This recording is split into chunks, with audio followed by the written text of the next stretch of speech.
The mass media has presented the April 15th Tax Day Tea Party as a gathering of disenfranchised, redneck, illiterate, hate-filled racemongers. They have clearly stated that these events were all sponsored by Fox News and right-wing loons. This event, attended by several thousand on a weekday, was organized by a mom, and you might notice that almost all the signs are handmade, original, and being carried by at least 3 generations of people. The audio was recorded at the event. What's the point of these tea parties? I don't get it. These people are going to show up and protest, and then what happens? So I think there are 2 answers for this. The first is that everyone standing here has a different reason to be participating in the Tea Party. For some of you, it's a specific bill. For some of you, it's the general direction that our country is headed. But it's different for every person. For me, I'm angry about the taxes, but even more than that, I'm angry about the way the politicians are treating us when they tax us. And the question is, what are we going to do? What are we going to focus on? Let me say this. I think our goal is pretty simple, but it's something I tell myself every morning when I wake up, and that is deficits are future taxes. So if somebody tells you that they're going to cut your taxes, but they're not going to cut spending, what is that? It's a tax increase whether the Republicans do it or the Democrats do it. We the people are treated daily to expanding governmental powers that both stifle our freedom and seek to bully we the people into submission.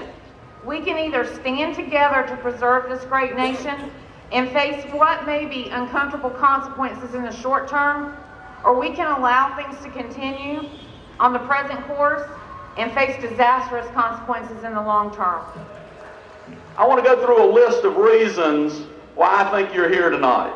You're here because you're tired of the government using your money to bail out failed enterprises. You're here because you're tired of your tax money going to compensate people for bad decisions. You're tired of politicians telling you to pay somebody else's mortgage.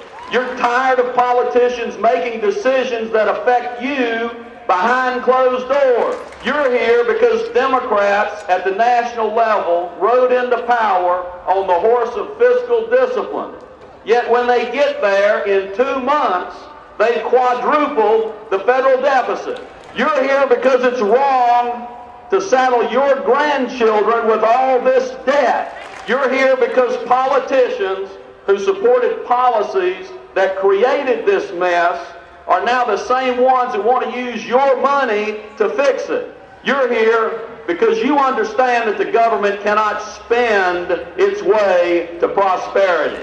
You're here because your family budgets are stretched, but politicians at the state and national level continue to spend your hard-earned tax dollars as if there's a bottomless pit of money available. You're here because small businesses, which are the backbone of our economy and create most of the jobs in our economy, are being taxed out of existence. You're here because you don't believe government should act like Robin Hood.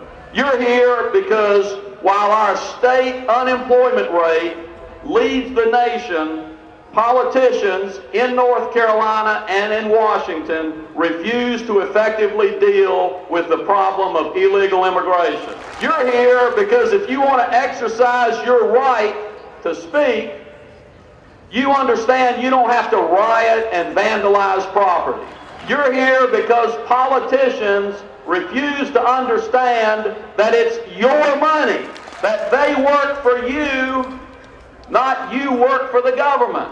You're here because America should be a place where if you work, you should be better off than if you don't.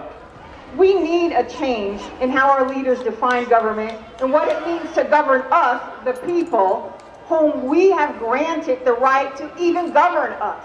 They can't do this without our consent. It is apparent today that no matter our political party affiliation or ethnicity, we are united as citizen leaders of one mind to reject the ineffective and unstable form of government that has prompted us to boldly speak out today, and are demanding accountability and protocol in our nation's capital that our founding fathers espoused, cherished, and demonstrated. So there you have it. The right-wing conspiracy hard at work, crushing liberalism as usual. Or maybe not. Only history will be the judge.